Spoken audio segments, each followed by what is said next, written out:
Всем привет! Сегодняшнее видео это будет дополнение к предыдущему. В первом видео показывал, как работать с красками для торцов от компании Lowrance. Сегодня, как и говорил, покажу, как добиться вот такого вот эффекта растрескивания на торцах. Но перед этим, по просьбе нескольких подписчиков, пару слов скажу о этой подставке, которую сделали мне под заказ. Подставка как бы для сушки окрашенных деталей. В принципе, здесь как бы ничего сложного, достаточно простая идея.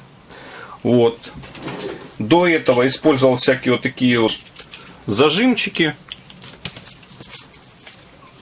К примеру, окрасили торец, зажали, поставили, да? Но возиться с ними достаточно неудобно, некомфортно, то есть это нужно правильно выставлять, потом они там бывает сжимаются, падают, в общем, не все так практично, как хотелось бы. При этом иногда из-за вот этого давления остаются следы на детальках, поэтому попросил изготовить мне вот такую вот подставку для сушки. Так, что здесь есть? Она состоит из вот таких вот перегородок, то есть она полностью наборная.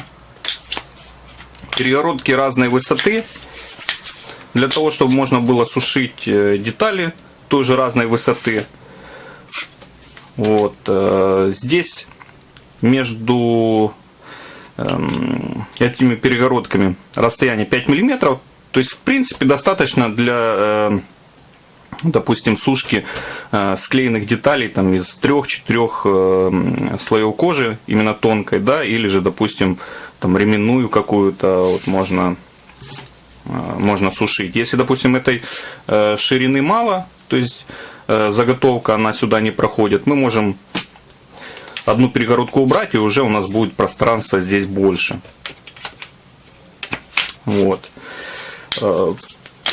Значит, есть несколько еще вот таких вот больших перегородок с вырезами.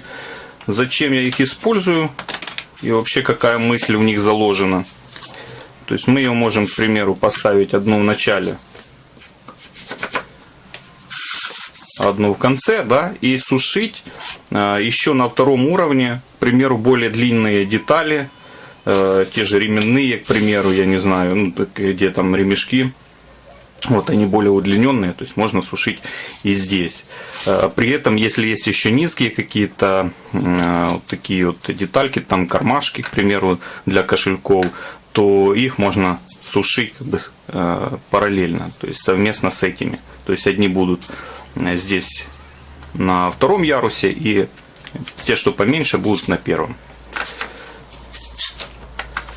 Можно любые комбинации собирать, в принципе, с этих перегородок.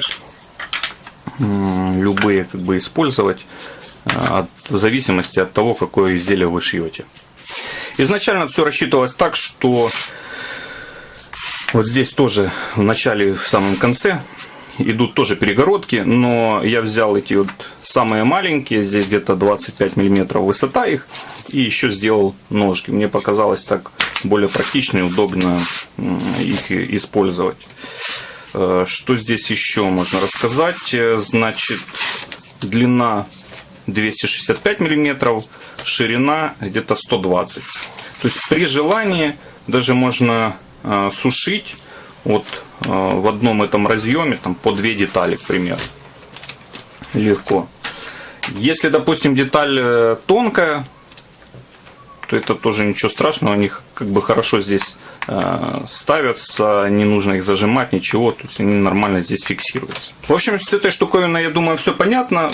Такое простое, практичное решение. Теперь не нужно выдумывать, как расположить окрашенную деталь так, чтобы краска легла более равномерно. То есть все теперь достаточно просто. Теперь, что касается самого окрашивания. Значит, я еще здесь вот тренировался. Есть некоторые такие моменты, которые тоже хочу показать.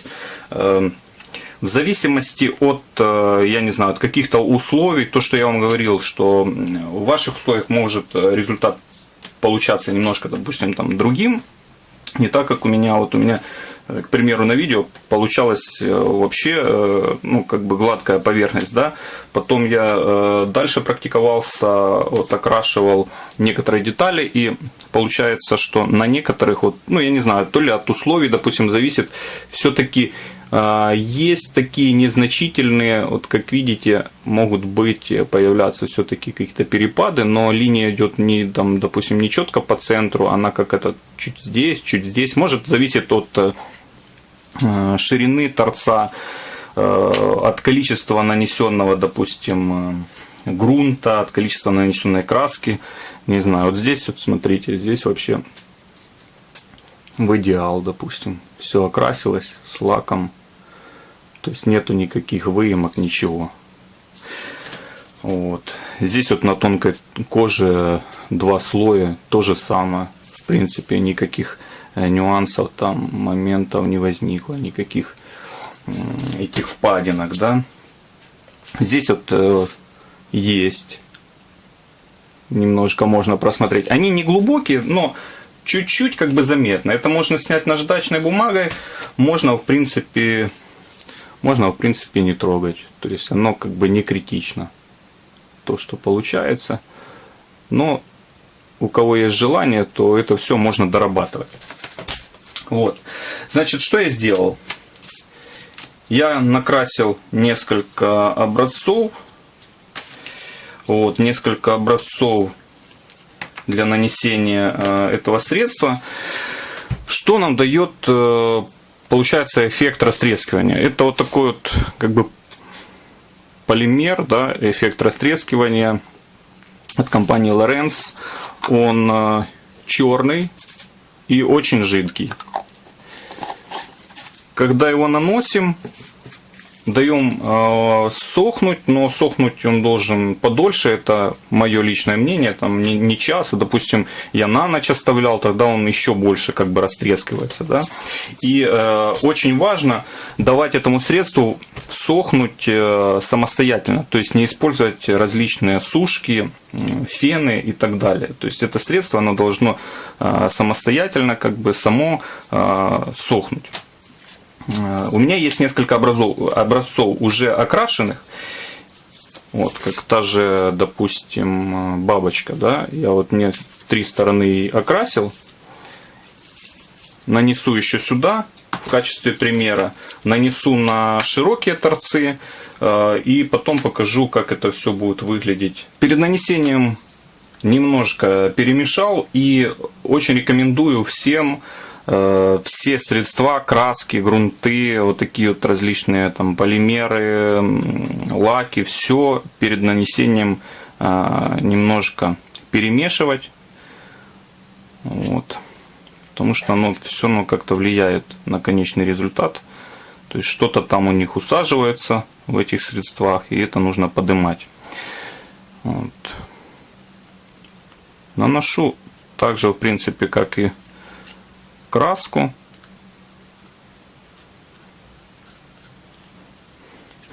Здесь желательно наносить побольше, то есть чем толще слой нанесенного вот этого полимера, тем будут более заметные трещины.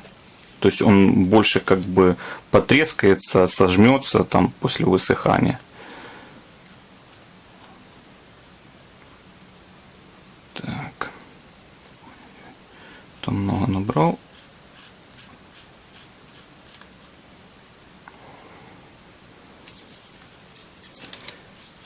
Так. И оставляем сушиться. Что еще заметил? В общем, если у вас на торце получается вот незначительно там впадинка, да, какие-то перепады, в общем, краски, то есть торец он не совсем там равномерный, то после нанесения данного полимера этот момент он скрывается. Основная большая как бы такая трещина у нас идет посредине, и вот эти впадинки, неравномерности, они просто таким образом скрываются, становятся незаметными.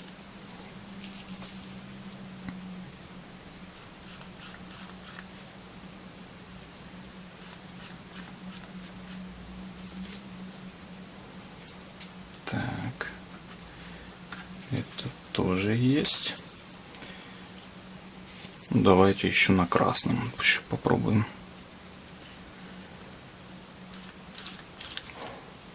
Здесь очень классно, если яркая краска, и она тогда через трещины эти просматривается, получается достаточно интересно. То есть если оставить торец бесцветным, то эффект не настолько явный и не настолько впечатляющий. Так, и тонкая кожа.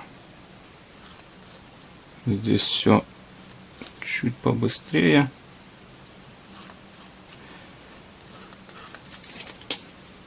На тонких вот таких торцах эффект растрескивания он менее явный. Вот. То есть чем шире торец, понятное дело, да, тем будут шире трещины и более заметен вот этот эффект трещин будет. Теперь оставлю подсохнуть эти все образцы где-то на пару часов и уже покажу результат. То есть высохнет этот полимер, в принципе, достаточно, не то что быстро, но до часа, в принципе, он уже высохнет. Но, как я уже сказал, чем дольше даем ему подсохнуть, тем больше эти трещины раскроются. Уже прошло часа два, и этого вполне достаточно, чтобы можно было оценить результат. Значит, тут сторона, на которую я сегодня наносил этот полимер с эффектом растрескивания. Вот это то, что было до этого.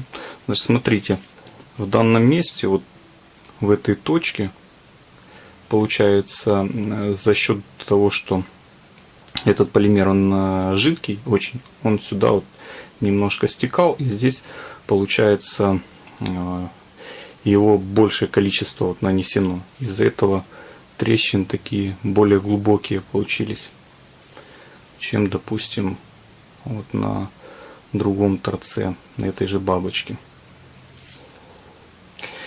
После высыхания он такой матовый становится. Матовый. То есть мне нравится вообще, как он выглядит на торцах. И я бы даже в таком вот матовом виде его оставлял. Но, возможно, за счет того, что здесь вот есть эти трещинки, есть за что зацепиться, то легко можно будет сорвать этот полимер, зацепиться где-то. Вот. И поэтому его еще нужно финишировать, покрывать лаком, то есть закрыть эти все трещинки, углубления, залить лаком. Это вот 2 слоя кожи тонкой. То есть, как мы видим, получается, основная трещина идет по центру торца нашего. Вот на вот этих образцах, те, что пошире, здесь 4 слоя кожи. Здесь эффект наиболее такой явный. Здесь он такой самый красивый получился, потому что через трещины видна краска яркая и очень классно смотрится. Это на оранже, это вот красная.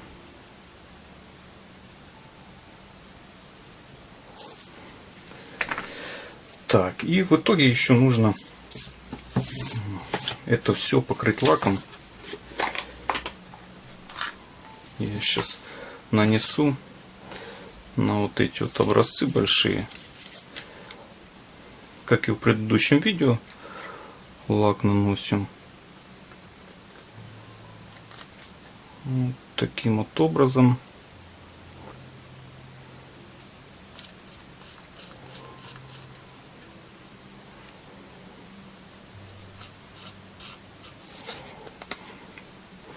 Лак тоже нужно не жалеть, наносить достаточное количество, чтобы он мог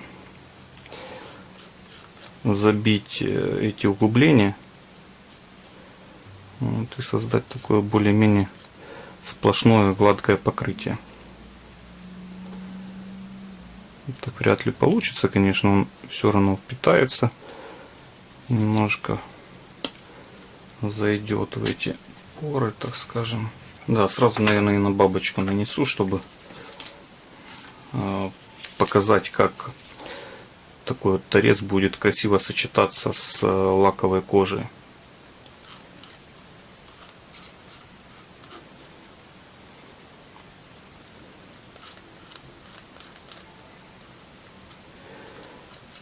Так, я не помню, говорил или нет.